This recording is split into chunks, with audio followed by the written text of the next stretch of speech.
Welcome back नाजरीन। हमारी गुफ्तगू हो रही थी बच्चों की सेहत और तंदुरुस्ती के हवाले से। मेरे साथ इस वक्त तशरीफ़ रखते हैं डॉक्टर फरीदुद्दीन और उनके साथ तशरीफ़ रखते हैं ज़रियाब टिवाना।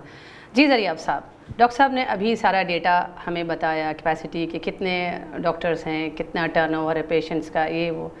इस तमाम सिचुएशन में एम्प्लॉयज़, आप चूँकि एम्प्लॉयज़ एसोसिएशन के, इसमें एम्प्लॉयज़ क्या का, आपकी एसोसिएशन क्या काम करती है इस सिनेरियो में? आपका पेशेंट से, आवाम से आपका क्या ताल्लुक़ बनता है?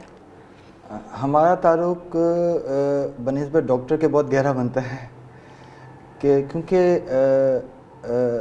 जब पेशेंट्स को वो केयर या वो तवज्जो नहीं मिलती है, जैसे उन्होंने कहा कि रश ज़्यादा है, पब्लिक ज़्यादा है, तो उतनी अटेंशन डॉक्टर नहीं दे पाते हैं, बिज़ी होते हैं, या दूसरी किसी जो डिपार्टमेंट्स में कोई इन्वेस्टिगेशन कर रहे होते हैं, उस हवाले से तो पेशेंट जो है ना अप्रोच करते हैं कोई ऐसे लिंक वाले बंदे को जिससे हम जो है वो जो कतार है 600 बंदों की, जैसे डॉक्टर साहब ने कहा, निकल के वो डायरेक्ट हम उस कंसल्टेंट के पास या उस प्रोफेसर के पास पहुंच जाएं।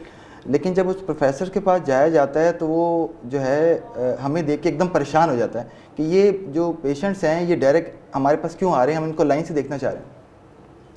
तो डेफिनेटली जो है हम जो पेशेंट्स को लुक आफ्टर भी करते हैं, देखते भी हैं। डॉक्टर साहब, कितना फ़ंड आपको सालाना गवर्नमेंट देती है?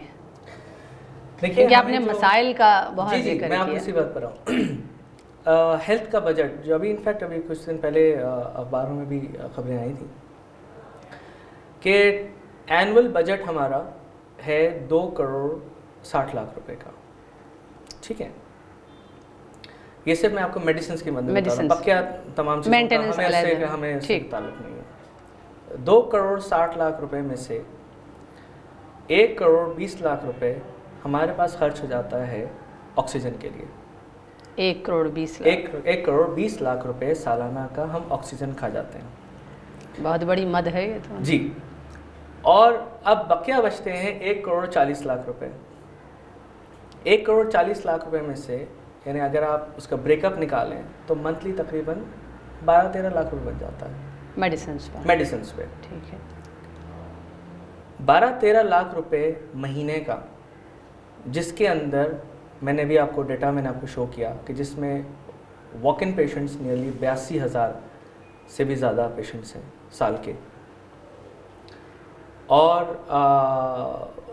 जब इतना बड़ा टर्नओवर हो, एक हॉस्पिटल को रन करना हो, नियरली समझ लीजिए कि if I am not mistaken तकरीबन 450 बेड का हॉस्पिटल, जिस पे एक बेड पर 3-3, 4-4 पेशेंट्स मौजूद हों। ठीक है, ये बजट अगर 3-4 महीने चल जाए, 5 महीने चल जाए, या मैक्सिमम 6 महीने चल जाए, बहुत बड़ी बात है। इसके बाद नहीं चल सकता। ठीक है, डॉक्टर साहब जो कह रहे हैं मेडिसिन के हवाले से, आपके ख्याल में सारा जो मेडिसिन की अमाउंट है वो ज़रूरतमंदों पर ख़र्च होती है, आवाम पर? जैसे ये बता रहे हैं कि मोस्टली तो ऑक्सीजन पे ज़ाया हो जाती है, क्योंकि स्टाफ जो हैं वो उसको जो ऑक्सीजन का जो स्विच है उसको बंद करना भूल जाते हैं, मोबाइल्स पे लगे होते हैं पैरामेडिकल नर्सिंग स्टाफ मोस्टली। इस वजह से एक्शन ज़ाया होती है, कहीं लीकेज वगैरह भी है, इस वजह से भी ज़ाया होती है। लेकिन जो मेडिसिन की जहाँ तक आप बात कर रहे हैं, तो मॉर्निंग में जो चौकीदार हैं, हमारा एक निज़ाम है कि जब कोई पेशेंट ऊपर जाता है तो उसको उसके पास स्लिप होनी चाहिए मेडिसिन की। ठीक। और वो मेडिसिन जब बाहर निकलता है तो चौकीदार को बता के जाता है कि मैं मेडिसिन लेने जा रहा हूँ, मुझे दोबारा आऊँगा तो मुझे आप जाने देना। जब उसको दोबारा जाने देते हैं तो वो स्लिप रख लेते हैं और मेडिसिन के साथ उसको छोड़ देते हैं। तो वो मॉर्निंग की जो स्लिप हैं वो 600 से 650 जमा होती हैं। ठीक, मेडिसिन की सिर्फ ना। और अगर आप कैनोले की बात करें या गॉस पीस की बात करें या दूसरी चीज़ों की बात करें तो वो 80% मैं देख रहा होता हूँ, क्योंकि मैं 12 घंटे वहाँ होता हूँ। मेरी ड्यूटी मॉर्निंग की है, 2:30 बजे तक मैं वहाँ होता हूँ, मेरी ड्यूटी है, लेकिन मैं वहाँ रात 12 बजे तक हूँ। घूमने फिरने के लिए नहीं हूँ, वेलफेयर के काम के लिए हूँ। और मुझे पूरी कराची से फ़ोन आ रहे होते हैं पेशेंट्स के हवाले से, डिफरेंट पार्टीज़ के, डिफरेंट मेरे जो कोलीग्स हैं, मेरे यार दोस्त हैं, या जो लिंक वाले हैं जो मुझे अप्रोच करते हैं कि उनका जो पेशेंट है वो सही तरीके से लुक आफ्टर हो जाए। लेकिन जब मैं उस पेशेंट को लेके वार्ड में जाता हूँ तो वो वार्ड वाले मुझे देख के जो है वो कहते हैं कि ये पेशेंट ये ज़रियाब को क्यों लेकर आया, हम इसको उसी तरीके से परेशान करें। मतलब ये कि वो डायरेक्ट अप्रोच करें और उनके कमीशन दरमियान? जी हाँ, एक जो कैनुला है वो मेरे ख्याल से 10-15 रुपए का है। वो एक दफ़ा प्रिक होता है तो दूसरी दफ़ा वो प्रिक नहीं होता और 24 घंटे मुश्किल से वो चलता होगा, वो जैम हो जाता है क्वालिटी वाइज। तो जहाँ दूसरा इतना सारा बजट है तो एक कैनोला अगर अच्छा मंगा ले तो वो बाहर से भी मंगाया नहीं जाएगा और वो सही तरह 1-2 दिन चल भी जाएगा। डॉक्टर साहब, ये आपने जो कहा कि ऑक्सीजन पर इतना करोड़ों, हमारा क्या वजह है? ऑक्सीजन की इतना खर्च होने की क्या वजह है कि जबकि दवाइयों की ज़्यादा ज़रूरत है, ऑक्सीजन तो बड़ी रेयर केसेस में ज़रूरत पेश आती है? नहीं, ऐसा नहीं है। देखिए, ऑक्सीजन का असल में सारी चीज़ ये है कि हमारे पास वेंटिलेटर्स हैं, ठीक है, जो कि मसनूई सांस देते हैं, वो भी ऑक्सीजन पर चलते हैं। पेशेंट्स को चलना होता है। हमारे पास पेशेंट्स जिस तरह के आते हैं वो इतने ज़्यादा होते हैं कि हमारे पास एक ऑक्सीजन पॉइंट है जिसमें से एक बच्चे को ऑक्सीजन मिलनी चाहिए, हमें उसकी बाइफरकेशंस बनाकर एक एक ऑक्सीजन पॉइंट से 6-8 बच्चों को देना पड़ता है, ज़रूरत पड़ती है। अब अगर नमूनिया का केस है तो उसको ऑक्सीजन तो ज़रूरत पड़ेगी, अगर एस्थमा का केस है तो उसको ज़रूरत पड़ेगी। और ये भी मैं आपको बताऊँ कि मैं फिर वही वाली बात करूँगा कि हम नज़र में आ जाते हैं। क्या आपको इस बात का आइडिया है कि जो है कि प्राइवेट सेटअप में ऑक्सीजन के चार्जेस क्या है? प्राइवेट में तो हर बात के चार्जेस, सांस लेने के भी चार्जेस। नहीं, मैं आपको मैं आपको इसमें कताकलामी होगी, लेकिन ऑक्सीजन के चार्जेस वहाँ पर कोई दिन के हिसाब से नहीं होते, वहाँ पर ऑक्सीजन के चार्जेस मिनट के हिसाब से होते हैं।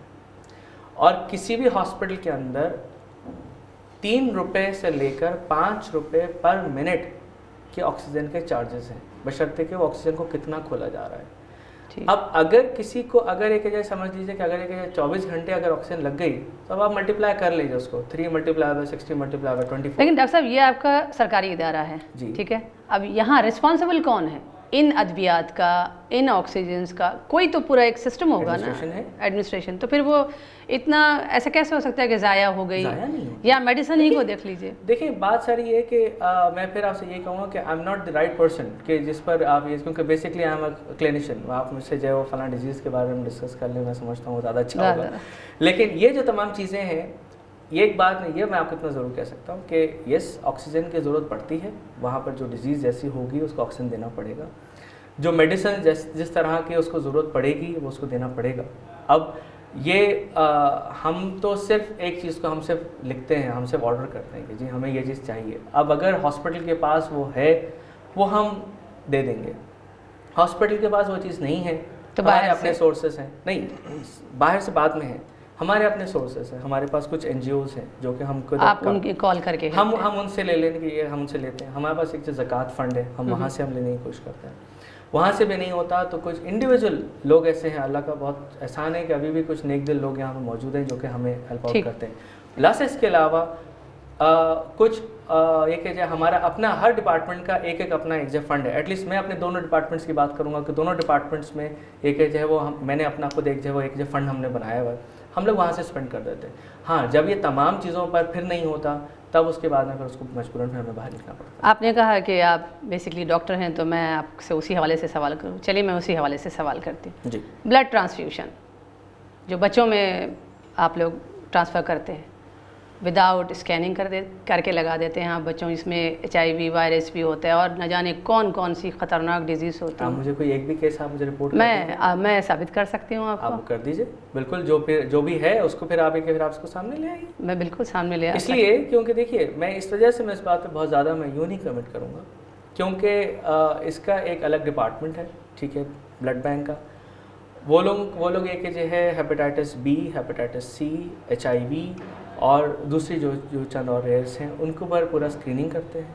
लेकिन ये डायरेक्ट आपके अंडर आता है, आप डॉक्टर हैं तो आप ब्लड चेक नहीं करेंगे कि ब्लड स्कैनिंग हुआ है या नहीं? देखिए हमारे पास हुआ है कि नहीं हुआ है, नहीं हमारे पास चेक करना पड़ेगा। देखिए हमारे पास जो आ रही है वो ये कि जो नीचे से स्लिप लिख के आ रही है, ठीक है, उसी स्लिप में नहीं हुए क्या? आपने जो टेस्ट करवाया है उसमें कहीं भी वो HIV का या दूसरी डिजीज का टिक मतलब चेक नहीं? वो सुनिए, बात सारी सिर्फ ये है, हमारा ब्लड बैंक इस चीज़ पर उनको एक ऑथराइज्ड है कि उनको हर हालत में करना है। विदाउट स्कैनिंग वो लोग करके देंगे। वो नहीं करके दे रहे हैं डॉक्टर साहब। ये जो मैं इस इशू है ना, हाँ, मैं आपको प्रूफ कर सकती हूँ। इसको आप हाईलाइट कर दीजिए। मैं बिल्कुल इसको आप मैं आपसे बिल्कुल कहूँगा कि अगर इस तरह की कोई चीज़ है आप इसको हाईलाइट करिए, आप इसको इस तरह तो कितने बच्चों को जो ब्लड ट्रांसफर हो रहा है, आप देखिएगा वो बच्चों के साथ तो बहुत सारे एक दिन के बच्चे। आप एग्री करते हैं इस बात से? डेफिनेटली मैं एग्री करता हूं, मुझे भी पता है, इन्फॉर्मेशन है मेरे पास। ठीक है, हो सकता है कि आपके पास कोई इन्फॉर्मेशन हो, क्योंकि जिनको वो ब्लड लगना था उनका OMI में बाईपास था, और वो पेप्सी कंपनी के जनरल मैनेजर हैं, उनके भाई हैं, उनका नाम है खुर्रम अहमद। मैं उनका नाम भी बता देता हूँ, आप मालूम कर सकते हैं। इसका मतलब ये कि कंफर्म बात है, मेरे पास है ये सारी इन्फॉर्मेशन। हमारे पास 2 मशीनें स्कैनिंग की, IT मैक्स है या डायनामैक, इस तरह करके कोई है, वो वर्क नहीं करती हैं। जब वर्क नहीं करती हैं तो आप फिर ग्रुप मैचिंग कर देते हैं, ब्लड इशू कर देते हैं बच्चों को। हमसे अच्छा तो वो कह लें कि वो एक बार्बर है जो 20 रुपये लेता है शेव करने के, और उसमें 2 रुपये का ब्लेड चेंज कर देता है। उसको अवेयरनेस नहीं है इस चीज़ की, लेकिन उसको इतना पता है कि यार ये ब्लेड चेंज करना ज़रूरी है कि एड्स ना लगे। क्योंकि जो डिपार्टमेंट्स हैं, मिनिस्ट्रीज़ हैं, वो मुहिम चलाती हैं एड्स के बारे में, अवेयरनेस देती हैं। तो हमारा जो एक सरकारी इदारा है उसमें ये चीज़ें नहीं हो रही, और डेफिनेटली डॉक्टर फरीद हैं, इनकी रिस्पॉन्सिबिलिटी बनती है कि जब कोई किसी भी पेशेंट को ICU में या कैजुअलिटी में, क्योंकि उसके इंचार्ज ये हैं, ये रिस्पॉन्सिबल है, अगर कोई चीज़ स्कैन किए बगैर लगती है तो रिस्पॉन्सिबिलिटी इनकी आती है, क्योंकि इनको चेक करना चाहिए कि आया कि जो NHS का ब्लड बैंक है ये ऑथोराइज है या इसमें वो सारी फैसिलिटी अवेलेबल हैं, उस चेकिंग के बाद ब्लड लगता है। बिल्कुल, ये लेट मी आंसर। बात ये है, आपकी बात को कंटिन्यू करेंगे, हम यहाँ एक छोटा सा ब्रेक लेते हैं। नाज़रीन ब्रेक पर जाते हैं, ब्रेक पर आने के बाद हम दोबारा बात को कंटिन्यू करते हैं।